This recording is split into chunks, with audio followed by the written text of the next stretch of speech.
Hey girl, Hey. you Girl, no, I'm just here straightening it up. What's up? busy? I really wanted to talk to you about something I feel like we all experience at least once in a lifetime, and that's self doubt. Ooh, well, let's get into it Let's get into it.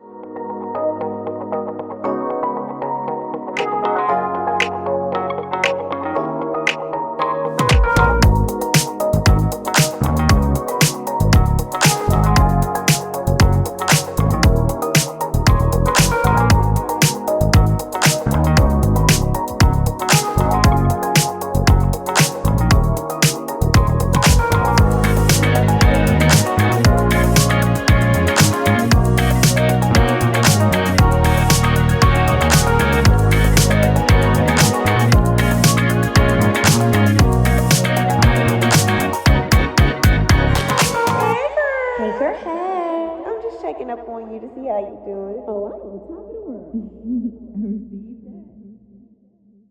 So, Zaria, I feel like Yeah. self doubt is one of those topics that a lot of people don't talk about. It's usually conversation about the wins, the accomplishments, all the things, that happen later, right? But they never talk about what happens before those wins.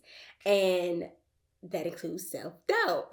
And I was just curious to know, what do you think is the root cause of self doubt? Okay, so I think the number one cause is definitely fear. A fear of having the faith in God to get you through, whatever it is that you're doing instead of like making it a you thing and internalizing that and making it, oh my God, I can't do this because X, Y, Z when we know that you can, especially if it's something that's leading to your purpose. So the external factors or the factors that we often think about could be like stem from childhood trauma, like you having a parent that's like disengaged, or like having a parent that isn't supportive, or could be projecting on you so that you don't feel like you're good enough to accomplish something. Comparison is also one, and especially Comparison, in social yes. media, but we can talk about that at a later time. But comparison is definitely one. For me, one of my biggest struggles, I can say, would probably being a perfectionist, like wanting everything to be perfect. And that's something that I'm definitely working on, because that is harmful to think that you can be, it's more destructive than it is helpful to strive for perfection. Of course, you want to put your best foot forward, but no one or nothing is perfect. So that is something that I feel like entices my self doubt. Also, a fear of failure. That's my number one and two.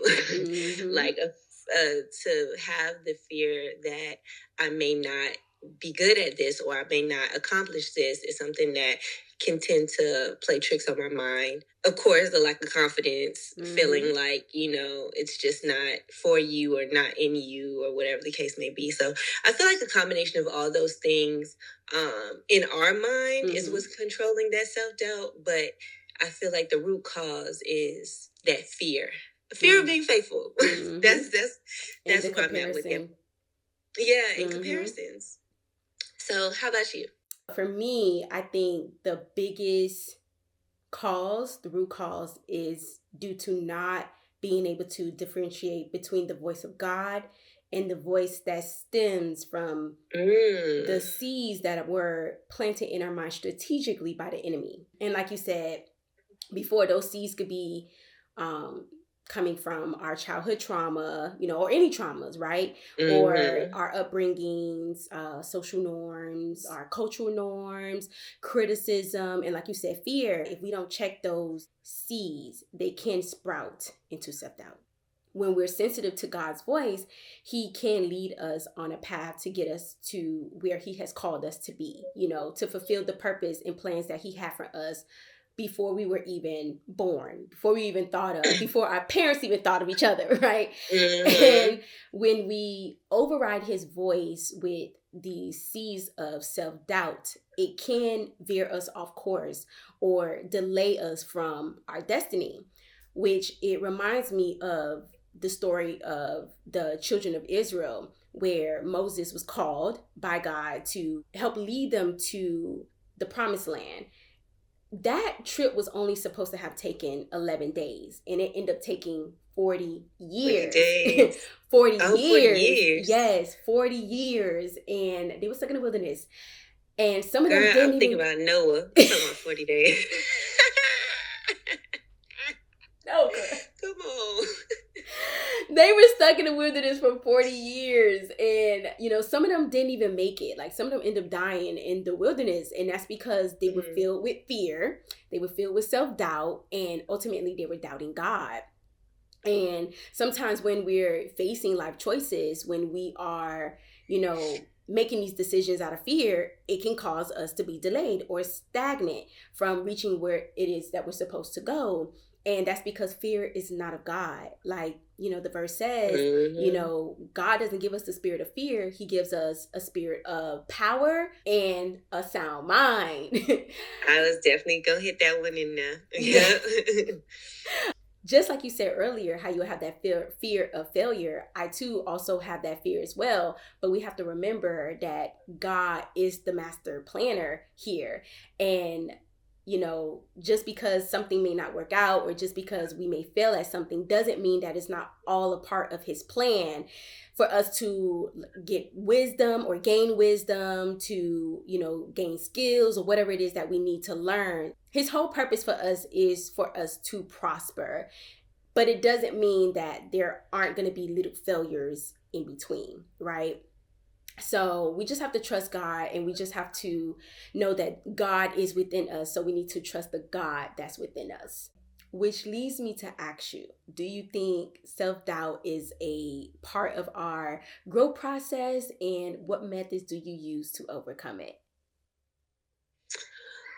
Okay, that's kind of tricky because I feel like a healthy medium of self-doubt is kind of necessary just so that you can balance yourself, right? Because I feel like if there is no doubt at all, then you can become arrogant or like a know-it-all and not even like lean into any kind of understanding. It's just like, oh, I got this, you know? So I feel like without self-doubt, you won't have the platform to question anything. You're just moving, you know?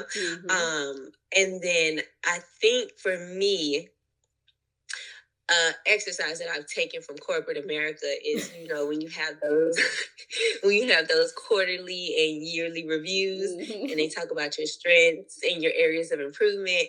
I think that is such a unique exercise, and I use it throughout life because it allows you to analyze yourself internally and be like, okay, this is what I'm doing good at.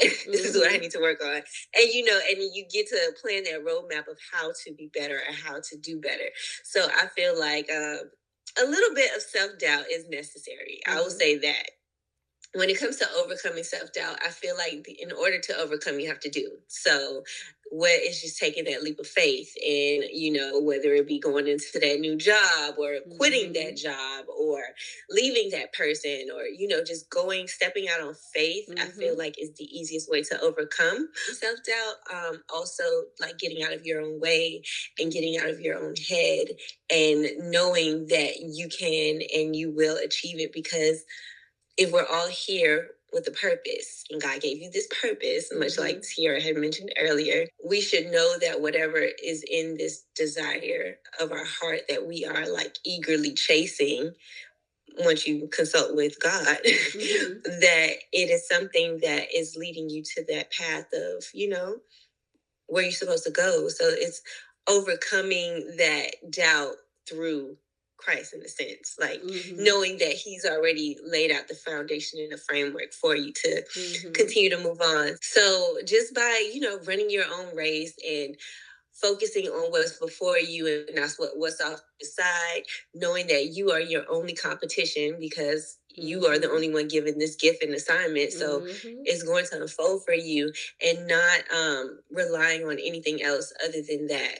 And one of my favorite quotes is, the only way you lose is if you stop trying. So no matter what happens, if it doesn't work out the first time, reinventing it, relearning, gaining more skill, and trying it again and again and again until you succeed at whatever it is that has been placed on your heart. I feel like it's the best way to overcome, and also celebrating those wins, big, small, or in between, because once you start celebrating yourself, you look forward to the next accomplishment and the next. But if you just bust everything under the rug, you lose sight of everything that you've already done.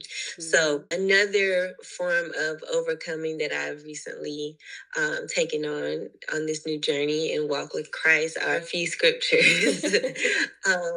One of them being the one that Tiara shared, 2 Timothy chapter 1 verse 7. For God has not given us a spirit of fear, but of power and love and of a sound mind. That one has been a good one to get you through it, you know. And then Philippians chapter 4 verse 13, I can do all things through Christ who strengthens me.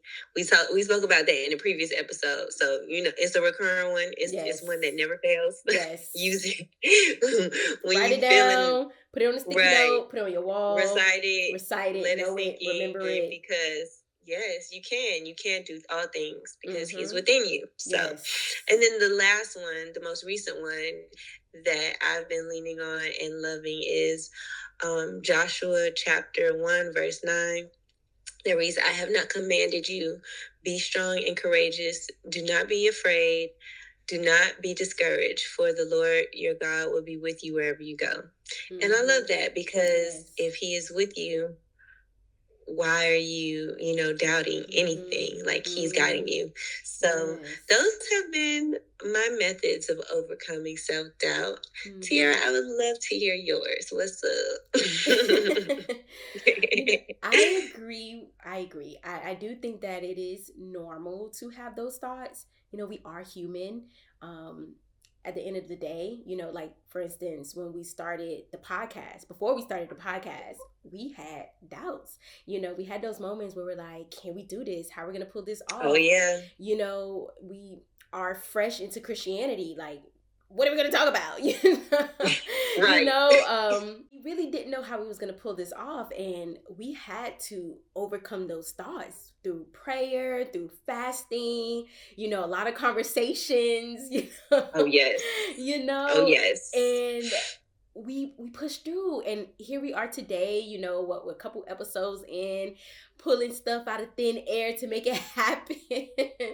Just really trusting God and leaning on him. Like you said, God give us the strength. He has been giving us the strength to push through this, and it was just months ago when we didn't think we could do it, and here we are. Right. In general, when those self-doubt thoughts start coming through my mind, or any type of negative thoughts in general, I have to ask myself, okay, does this align with God?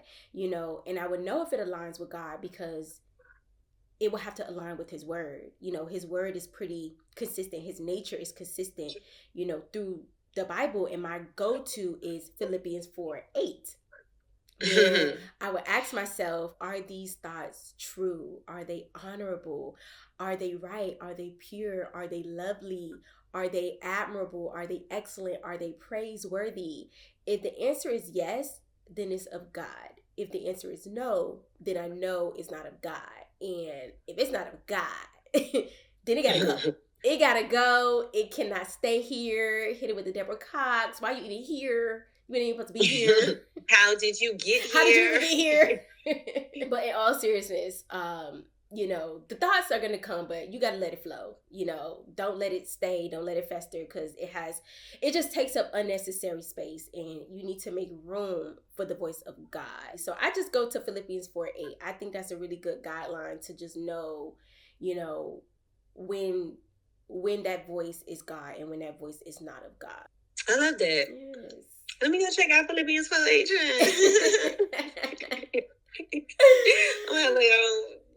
Check in with that often. Go down the checklist. Go down the checklist, girl. I'll be in my brain like, hold up. Right. Okay. Praiseworthy. Okay. We're good. We're good. Okay. We're good. Like it. Thanks. No, but yeah, I'm really glad we were able to talk about that today. You know, I was really curious to know your opinion, and I'm so thankful that, you know, you were able to take some time out to talk about this with me. And also for our listeners, I am so happy that you guys joined us. It has been a pleasure having you guys. Please don't forget to like, share, subscribe below, and let us know your thoughts. Yes. How are you overcoming self-doubt? Let us know, because we know we be going through it, but how are you getting through it? How are you getting through it? How are you overcoming it? So, until next time, see you later. Oh, the confetti has Girl, them days done, child.